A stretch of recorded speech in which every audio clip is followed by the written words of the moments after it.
سامعین کی خدمت میں محمود احمد کا سلام و آداب۔ بسم اللہ الرحمن الرحیم۔ سامعین، ایک دفعہ کا ذکر ہے کہ ایک گھر میں آگ لگ گئی، ہر طرف ایک شور مچا ہوا تھا، گھر کا ایک ایک فرد پریشان ادھر سے ادھر بھاگا بھاگا پھر رہا تھا، لیکن صدر خاندان جہاں کھڑے تھے وہیں کھڑے رہے، جس کام میں لگے تھے دل لگائے اسی میں مشغول رہے، ذرا اس بات کا خیال نہ کیا کہ آگ کے شعلے دم بھر میں بڑھ کر ان کو بھی اپنی لپیٹ میں لے لیں گے۔ گھر والے تھے کہ چیخ چیخ کر ان کو خبردار کر رہے تھے، ایک ایک شخص آواز دے رہا تھا کہ اٹھیے، نکلیے، بھاگیے، آگ بڑھ رہی ہے، مگر وہ اللہ کے نیک بندے اپنی جگہ سے ذرا نہ ہلے۔ آخر لوگوں نے آگ بجھائی تو گھر والوں کی جان میں جان آئی، سب اپنے بزرگ کے پاس سمٹ آئے، مگر وہ بدستور نماز پڑھتے رہے اور اطمینان سے اپنی نماز پوری کر کے پلٹے۔ گھر والوں نے کہا، ہم چیختے رہے، آپ نے ذرا توجہ نہ دی، سارے گھر میں آگ بھڑک اٹھی تھی۔ ابن جوزی نے لکھا ہے کہ انہوں نے جواب دیا، ایک دوسری آگ کے خیال نے اس طرف میرا دھیان جانے ہی نہیں دیا۔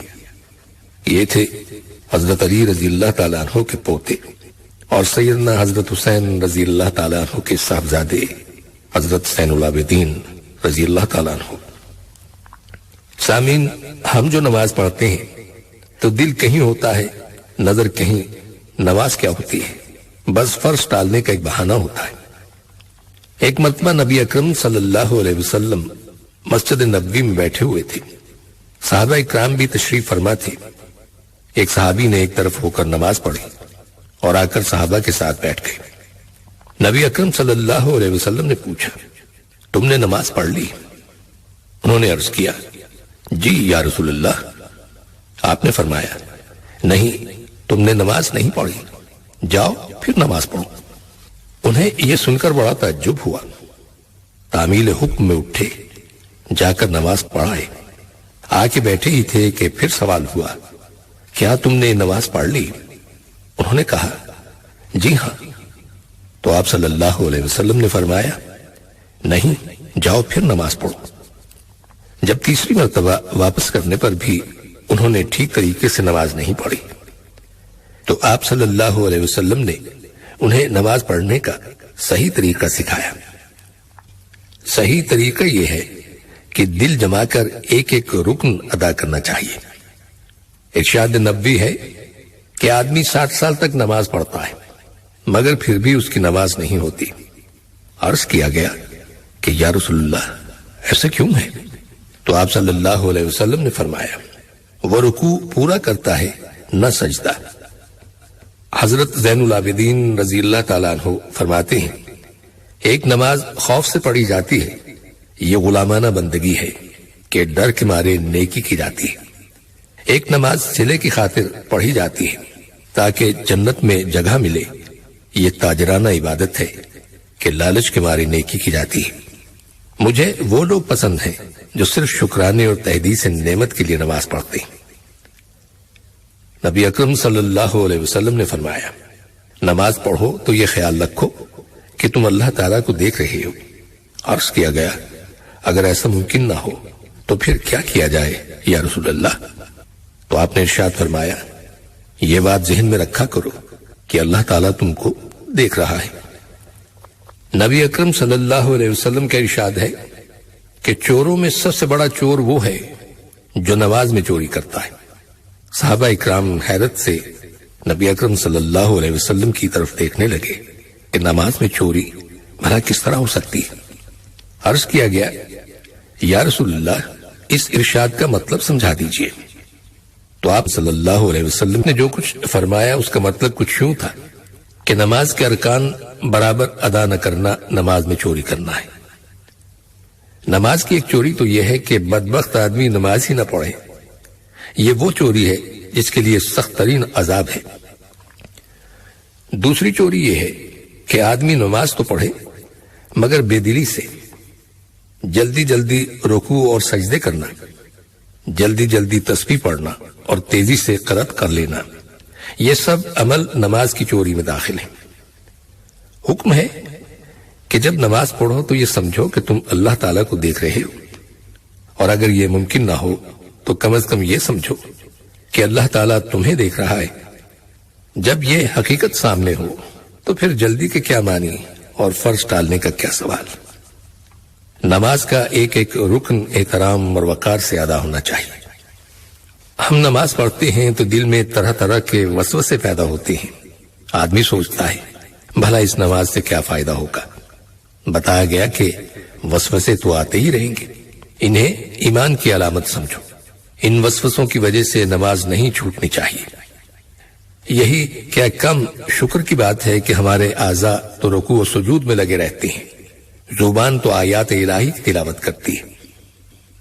حضرت ابو ذر غفاری رضی اللہ تعالیٰ عنہ نے ارشاد فرمایا، ایک مرتبہ اللہ کے رسول صلی اللہ علیہ وسلم نے مجھے 3 باتوں کی تاکید کی۔ لوگوں نے پوچھا وہ کیا؟ تو فرمایا کہ نماز پڑھنے میں یعنی ایک پیر کا تلوا دوسرے پر رکھ کر یا ایڑیوں پر بیٹھنا منع ہے۔ مردوں کے لیے حکم ہے کہ داہنے پیر کا پنجہ کھڑا رہے اور دوسرے پیر کے پنجے کو لٹا کر اس پر بیٹھو۔ عورتوں کے لیے حکم ہے کہ بیٹھتے وقت داہنی طرف دونوں پیر نکال لیں۔ حضرت ابو ذر نے فرمایا، دوسرا حکم اللہ کے رسول صلی اللہ علیہ وسلم نے یہ دیا کہ جب سجدہ کرو تو مرغ کی طرح ٹھونگے نہ مارتے جاؤ، ایک کے بعد دوسرا سجدہ فوری نہ کرو، دونوں سجدوں کے درمیان بیٹھو اتنی دیر جتنی دیر تسبیح پڑھی جاتی ہے۔ پھر اللہ کے رسول صلی اللہ علیہ وسلم نے ارشاد فرمایا کہ جب سجدہ کرو تو اس طرح نہ بچھاؤ جیسے لومڑی بچھاتی ہے۔ مردوں کے لیے حکم ہے کہ کوہنیاں زمین سے اونچی رہیں اور عورتوں کو کوہنیاں ٹیک کر سجدہ کرنے کا حکم دیا گیا ہے۔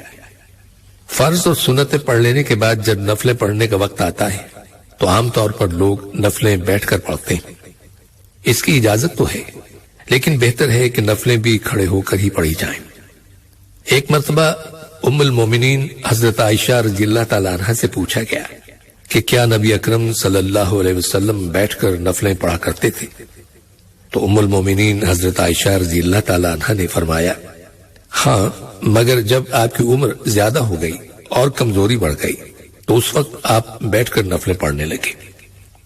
مکی زندگی کے ابتدائی دنوں میں جب سورہ مزمل کی ابتدائی آیات نازل ہوئی تو نبی اکرم صلی اللہ علیہ وسلم رات رات بھر جا کر نفلیں پڑھا کرتے تھے۔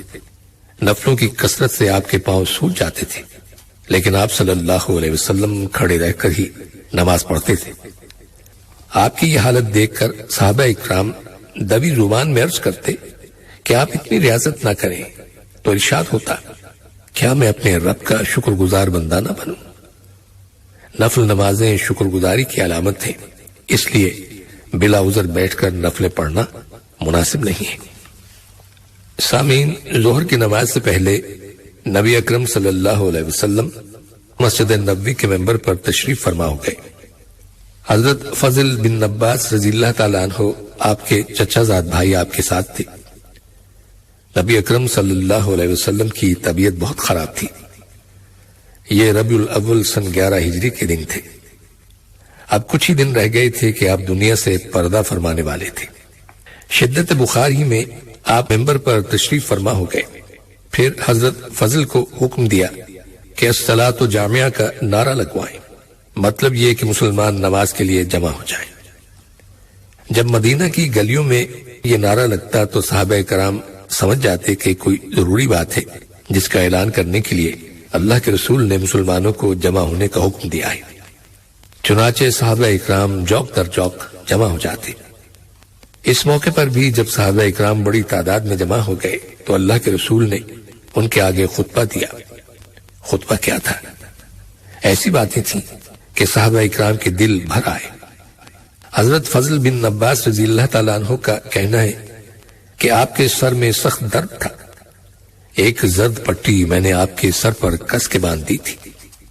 آپ میرے ہی بازو پر ٹیک لگا کر مسجد نبوی میں داخل ہوئے تھے۔ اسی تکلیف کی حالت میں آپ صلی اللہ علیہ وسلم نے خطبہ دیا۔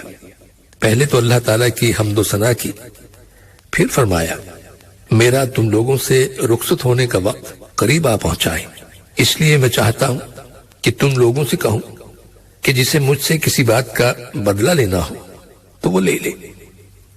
اگر میں نے کسی کی کمر پر مارا ہے تو یہ میری کمر موجود ہے، اگر میں نے کسی کو برا بھلا کہا ہو تو وہ آئے اور مجھے سخت سست کہہ لے، جس کسی کا کوئی مطالبہ ہے وہ مجھ سے وصول کر لے۔ کوئی بھی یہ نہ سوچے کہ بدلہ لینے سے میرے دل میں کوئی برا خیال پیدا ہوگا۔ الحمدللہ میں کینے سے محفوظ ہوں۔ یہ باتیں میرے لیے سزاوار بھی نہیں، اس لیے خوب اچھی طرح سمجھ لو، یہ میری دلی خواہش ہے کہ جس کا مجھ پر کوئی حق نکلتا ہو وہ اپنا حق مجھ سے لے لے یا معاف کر دے، تاکہ میں اپنے رب کے پاس اطمینان سے جاؤں۔ آپ صلی اللہ علیہ وسلم اس ارشاد کے بعد انتظار فرماتے رہے کہ کوئی کچھ کہے، کوئی آگے بڑھ کر اپنا بدلہ لے، مگر کسی نے کچھ نہ کہا، نہ کوئی آگے بڑھا، اور کوئی کہتا کیا۔ نبی صلی اللہ علیہ وسلم نے کبھی کسی پر کوئی زیادتی نہیں کی تھی۔ کچھ دیر ٹھہر کر فرمایا کہ یہ ایک اعلان اس بات کے لیے کافی نہیں، میں پھر اعلان کروں گا۔ اس کے بعد آپ صلی اللہ علیہ وسلم ممبر سے اترے، ظہر کی نماز ادا کی اور پھر ممبر پر بیٹھے۔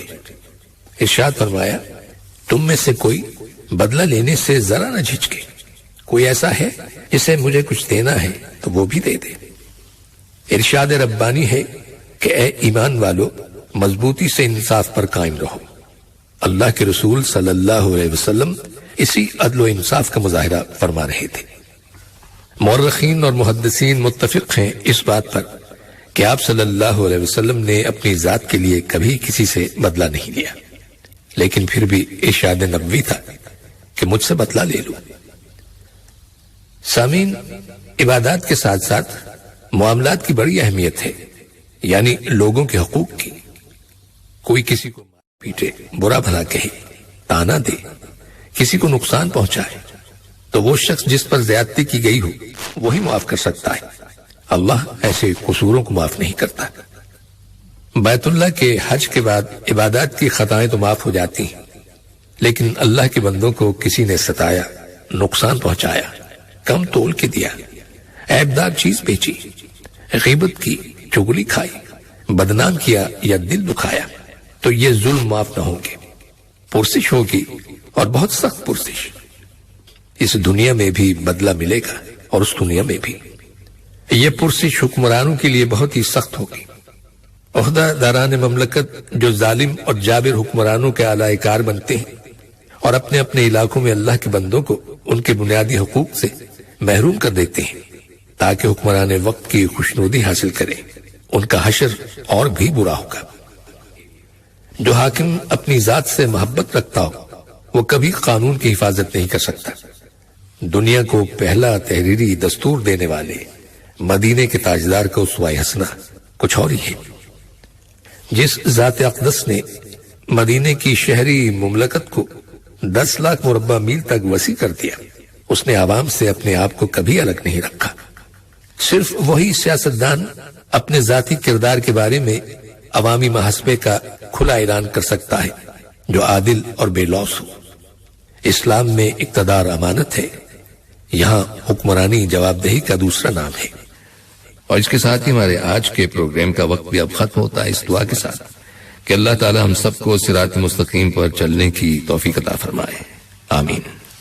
آئندہ ملاقات تک کے لیے محمود احمد کو اجازت دیجیے، اللہ حافظ۔